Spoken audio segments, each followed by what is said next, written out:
Este episodio vale la pena arrancar con el Salmo 68, 5 y 6.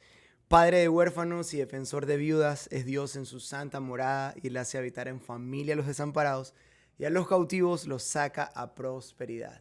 Bienvenidos a un nuevo episodio de Imperfecto Podcast. Este es el segundo del 2026, el año de la sabiduría, y es especial. Si no viste el anterior, corre a verlo. Con la pastora Génesis hablamos un poco sobre la sabiduría, el temor del Señor, tomar buenas decisiones. Pero en esta ocasión fue algo provocado realmente, y es alguien especial también para nosotros. Para mí, ¿verdad? Para mi esposa es una persona muy, muy especial. Y creo que para todos aquellos que son parte de Familia de Dios, que quizás sin conocerla, después de lo que te voy a decir, va a ser para toda la vida especial para ti. Bueno, sin nada más y nada menos que con una de las fundadoras de Familia de Dios. Es la hija de los dueños de la casa donde fundamos Familia de Dios hace 9 años atrás, un 8 de enero del 2017. Y como todo el mundo siempre aquí dice, el garaje de Lili, el garaje de Lili. Entonces, ella es la famosa Lili que nos acompaña en este día para este nuevo episodio. Y es muy especial porque la escuché predicando, de por sí es una de mis predicadoras favoritas. Y no porque está aquí, todo el mundo lo sabe, que es una de las más top que tenemos como iglesia. Y en los 12 días de ayuno,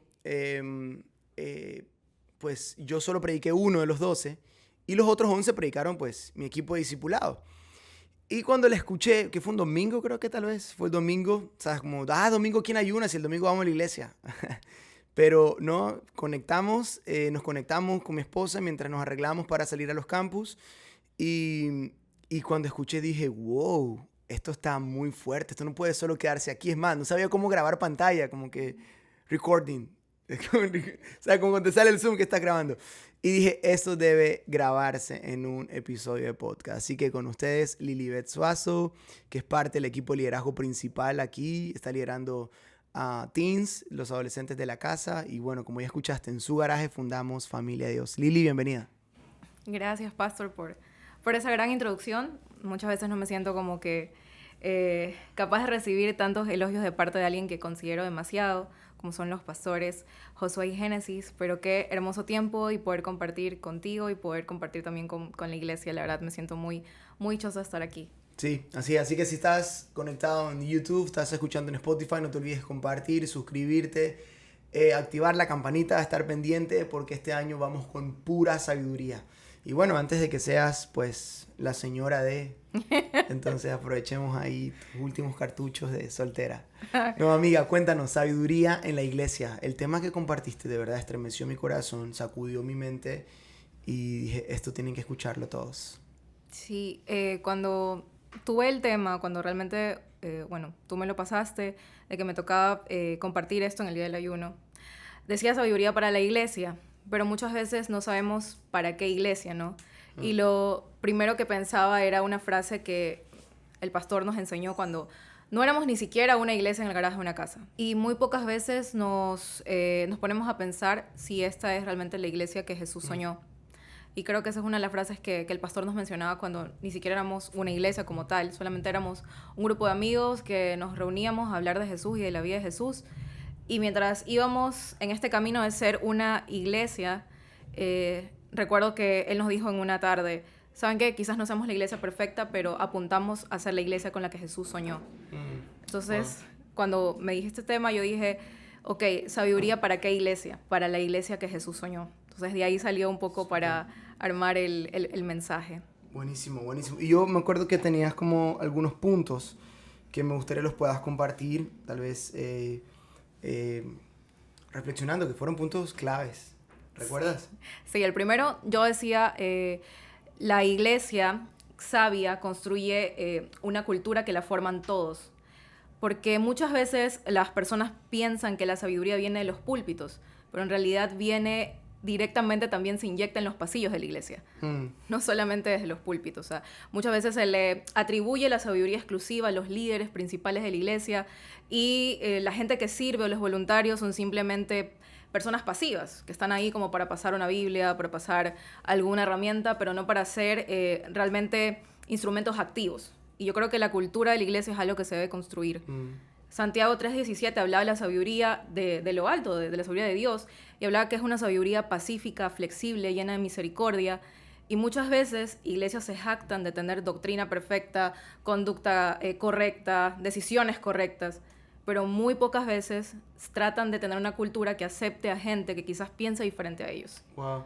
Entonces, ahí realmente estamos siendo sabios de verdad o solo sabemos mucho de alguien. Entonces, ese es como el contraste de tenemos realmente una cultura que se respire no solo en los púlpitos, sino también en los pasillos de las iglesias. Durísimo. ¿Sabes qué escuchaba ante Gebel en un video corto que él hablaba de hace muchos años? Que él hablaba que conoció a David Wilkerson, el famoso pastor de La Cruz y el Puñal en Manhattan, de Bobby Cruz, Nicky Cruz, perdón.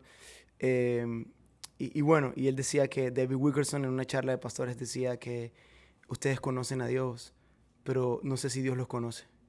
Brutal. Qué fuerte, de verdad que sí, porque podemos hablar de Jesús y quizás Él no estar ahí, porque Él está con la gente.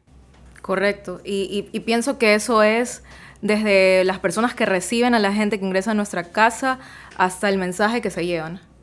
Que no sé si tú recuerdas, pero al menos nosotros crecimos en medio de una comunidad en la cual sabíamos mucho de la Biblia. Nos poníamos literalmente a hablar con ancianos de Jesús y estábamos al mismo nivel de conocer teológicamente la Biblia, pero en temas de cómo Jesús trataba a la gente nos faltaba muchísimo. No, sin duda. Sí, y salíamos como adolescentes a predicar a las calles y traíamos gente con muchos problemas, gente con muchos vicios. ¿Y qué pasaba con esa gente? No tenían espacios en las sillas de las iglesias. Entonces, Jesús estaba dentro del conocimiento de la iglesia, pero Jesús no se podía sentar en la iglesia. ¡Guau! Qué duro eso, Sí. Dale, ¿el otro punto que tenías? El otro punto que decía es, la sabiduría está cerca de los humildes, pero muy lejos del orgullo. ¿Ya? Y me hizo acordar de una escena muy clave, que es la escena de Juan 21, de la restitución de Pedro. Okay. Para mí esta restitución habla de la gracia de pies a cabeza, y si no la han leído, por favor, lean ese capítulo, es demasiado bueno. Pero me llamaba la atención de que Juan es el único evangelio en la Biblia que menciona esta restitución.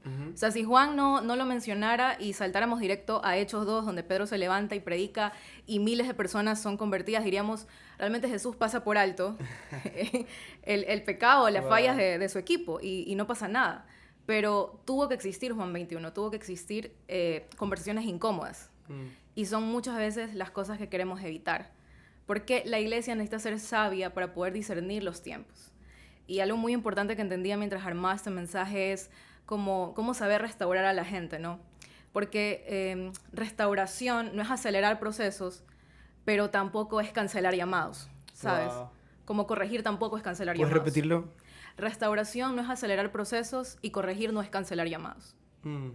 Y creo que el equilibrio siempre es Jesús, ¿sabes? Entonces, cuando yo veía Juan 21, es como, es necesario que Jesús tuviese que tener esta conversación incómoda con Pedro, porque dice que lo llama aparte. Entonces, tú te imaginas como que tú eres el líder de esa gente que está ahí pescando, y Jesús te dice, ven, que necesito conversar contigo aparte. Estoy seguro que los demás comenzaron a decir, aquí se viene la repelada para Pedro. Entonces, es incómodo sí, realmente que te saquen aparte para conversar de algo que no estuvo bien, porque Pedro no es que hizo algo leve, o sea, negó a Jesús 3 veces y dice la Biblia que hasta maldijo, entonces no fue algo leve. Pero qué sabio Jesús, porque creo que nos enseña, ¿no? Se corrige en privado y se honra en público. Exactamente. Lo que hizo con Pedro. Que fue realmente una decisión bastante sabia, y creo que fue el modelo de restauración. Pero muchas iglesias obviamos las conversiones incómodas. No nos gusta eso, entonces decimos, no, realmente el líder me es muy útil, entonces lo lanzo de una a Hechos 2. Que vaya que predique y no tengo conversiones incómodas porque me es útil. Sí, claro, exactamente. Es como, claro, como dijiste, no juzgamos su pasado, pero se respetamos procesos. Esta falta de ética muchas veces que hay dentro de las iglesias, como yo no tengo esto y él sí lo tiene. No me importa si vino haciendo desastres de otra iglesia, no me importa si vino destruyendo una vida, una familia, pero como yo no tengo lo que él tiene, lo pongo directo en mi mano derecha a servir conmigo, a estar conmigo. Entonces, claro, es que el modelo de Jesús no es algo, es alguien, es como él lo hizo. Correcto, y pienso que si Pedro no hubiese pasado por esa conversación incómoda, no hubiese no hubiese tenido la autoridad para predicar a esas miles de personas y no hubiese existido esa conversación. Entonces, ahí viene mucho también la humildad de Pedro, ¿no? El saber que Jesús lo llama y bueno, se pudo haber excusado, no, Señor, es que me estaban persiguiendo, pero Pedro baja la cabeza, sí, Señor, tú sabes que te amo, sí, Señor, y creo que Jesús vio eso y le dijo, ok, ahora sí, apacienta a mis ovejas. Sí. Pero muchas veces los líderes que somos, y digo somos porque también muchas veces hemos sido corregidos, no nos gusta empezar de cero. No nos gusta tener esas conversiones incómodas y, no, ok, pastor, me llamó la atención, me voy. Seguro en otro lado soy útil. Entonces usted no me ve útil, en otro lado soy útil. Y te vas y no quieres permanecer. Entonces eso tampoco es ser sabio. Por eso digo que la sabiduría, tal como lo dice Proverbios 11, está cerca de los humildes, pero huye de los que tienen orgullo. Sí. No. Y la Biblia habla de Santiago, Dios ama, ve de lejos al altivo, ve de cerca al humilde. Y también dice, ¿no? Que el que ama la corrección ama la vida. O sea, no solo es como que llega un punto en que ames que te corrijan. Y yo siempre recalco, y nunca he dicho el nombre de la persona, porque siempre lo utilizo, pero lo voy a soltar acá. Gaby Lua, el otro día que es como que del equipo, es la esposa de César, son los pastores de matrimonios jóvenes, me escribió a decirme, pastor, ¿qué tal lo hice? Si puedes, por favor, corrígeme qué hice mal. ¿Sabes? Eso, o sea, no solo que estás esperando que no te corrijan, sino que ames ser corregido, porque el que ama la corrección ama la vida. Y entiendes que no es personal. O hasta cierto punto es personal, pero no personal para dañarte, sino porque cree en ti que lo puedes hacer mejor. Y mientras hablabas esto sobre la corrección, creo que quien no es corregido no tiene autoridad para corregir. Eso es clave. Eso es clave. Sí, no puedes luego querer tener autoridad sobre otros si tú no estás dispuesto también a rendir cuentas. Buenísimo. Y creo que es súper importante. Y yo recuerdo perfectamente, y siempre lo menciono, tuve una conversación con el pastor cuando estábamos por el Teatro del Ángel, donde yo literalmente me quería ir de Familia de Dios. Y yo tuve una conversación con el pastor, y yo le dije, no, quiero empezar de cero en otro lado. Y él me dijo, bueno, empieza de cero aquí. Y es verdad, o sea, fue necesario empezar de cero. Y hoy pienso que más bien el enemigo me hubiese robado tantas victorias si yo no hubiese empezado de cero en mi casa. O sea, creo que no hubiese alcanzado lo que hoy tengo si mi corazón se hubiese llenado de orgullo y decir, ¿sabes qué? En otro lado soy útil, en otra iglesia pronto pueda poner mi potencial y estar. Entonces decidí hacerlo aquí y creo que eso es familia de Dios. Que puedes, es verdad, tener equivocaciones, pero no te quedas ahí. Sí. Y es necesario las conversiones incómodas. Y creo que cada uno de nosotros las hemos tenido y gracias a eso creo que también hay un liderazgo sano dentro de nuestra... Bendito Dios por esas conversaciones incómodas. Tercer punto. Y bueno, el último punto que tenía es una iglesia sabia refleja a Cristo y no a su propia imagen. Sí, y pensaba muchísimo en 2 Corintios 3:18 que hablaba sobre que Pablo menciona que él quiere ser un reflejo de Cristo. Ok, ya me acuerdo. Sí, dale. Sí, y pensaba en esto porque muchas veces nos preocupamos mucho en cuál es nuestra imagen, ¿no? Cómo nos vemos, todo, pero Pablo utiliza la palabra reflejo. Y el reflejo no se enfoca en tu persona, sino en, tú te paras enfrente de un espejo, tú estás viendo netamente lo que estás reflejando. Y muchas veces las iglesias se enfocan en qué tan bien me veo, pero no a quién realmente estoy reflejando. Entonces me puedo ver o lucir muy bien en redes sociales, pero al final, ¿qué estás reflejando dentro de la iglesia? Y creo que ahí también viene la parte de la sabiduría, ¿no? ¿Qué tanto estamos reflejando a Cristo en nuestra manera de ser como iglesia? Imítame a mí, porque yo imito a Cristo. ¿Tú decías algo de eso? Sí, Pablo decía que sed imitadores de mí, así como yo imito a Cristo. Y yo recuerdo que este versículo lo escuchaba mucho cuando era adolescente y yo decía, ¿qué creo que es Pablo, no?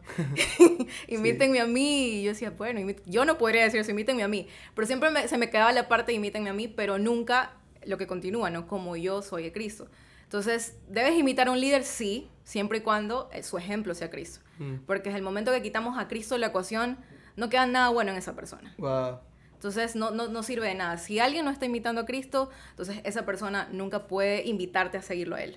Sí. Porque la única razón por la que Pablo dice eso es porque él estaba tratando de seguir a Jesús. Buenísimo, buenísimo. Yo sé que es difícil resumir en 30 segundos o en un minuto, pero estos 9 años de iglesia, desde tu casa, literal, tu garaje, ahora acá al Coliseo, 10 personas a 3,000 personas, en un minuto, cómo la iglesia ha crecido en sabiduría, porque no solo creo que hemos crecido en número de personas, creo que hemos crecido en muchísimas cosas. Creo que en amar, en perdonar, en gracia, en sabiduría, y no hemos llegado. Creo que me encanta decir siempre estamos empezando, porque es como querer decirle, Señor, aún hay más, aún hay más. Sí. Quiero resumirlo en un minuto, pero básicamente tuve una conversación la semana pasada, me pidieron una consejería, una chica que viene de otra provincia. Nos sentamos en el Mall del Sol, en una cafetería, a tomar un café, y ella me dijo, quería conversar contigo porque dime qué hacer. Tengo miedo de fallarle a Dios y me están llenando la cabeza de cosas que no debo, que sí debo hacer y no lo sé. Realmente estoy enamorada de Jesús, pero tengo miedo. Y me quedé en silencio porque dije, ¿desde cuándo le estamos complicando la vida a la gente? Tratando de darle una lista de qué puede y qué no puede hacer cuando Jesús lo hizo tan sencillo.